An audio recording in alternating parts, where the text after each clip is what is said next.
The Biden administration is not banning gas stoves. Just want to keep saying that. Despite what some of my Republican colleagues and conservative pundits would like for the American people to think, the Department of Energy's updated appliance standards do not ban gas stoves or any appliance. In fact, I believe that one of my Republican colleagues came to that conclusion during our last gas stoves hearing. He said in his closing statement twice, I quote, "This is not a ban," and so I'm glad that my colleague agrees. The Department of Energy's proposed updates to its appliance standards, when implemented, will benefit American consumers in several ways. So, Dr. Richmond, what are the costs and savings for American consumers associated with the proposed updates to these standards?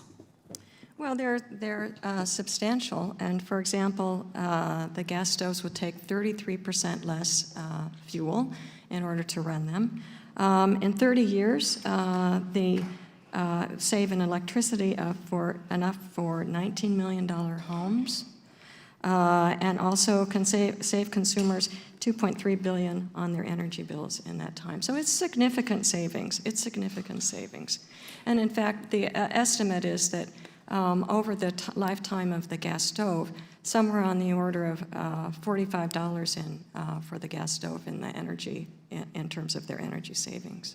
So it's a lot of savings, and we're here to reduce waste and save people money. Yeah. Consumer too. And that is significant. So, Dr. Richmond, will these updates help reduce pollution and, as a result, potentially improve health outcomes for families and businesses and consumers alike? Well, no, it's not the role of Department of Energy to determine issues of health, so we are here in particular to set the rules for increasing the efficiency of the products. So health issues are a little out of the bounds of what I can talk about. It's not really under our umbrella. Let me ask, in the last hearing, one of my Republican colleagues claimed that this proposed rule, if implemented, actually raise rental costs for some home renters because landlords will be forced to buy new ovens and would pass along those costs to renters. Can you tell us, was this potential scenario considered when the Department of Energy published this rule? Is it a possibility? Well, thank you for that question, because that's an important issue to us, because renters usually oftentimes have the tightest budgets. But no, it wouldn't, because the point is, we're not banning the gas stoves. We're not forcing any building to have to retrofit to be able to go to electric. Everybody can continue to do to use whatever gas or electric that they want.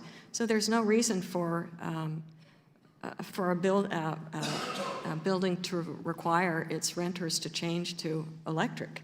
So in fact, again, the 50% that will pass through these rules without modification, they are really the entry-level stoves. They're really the entry-level gas stoves.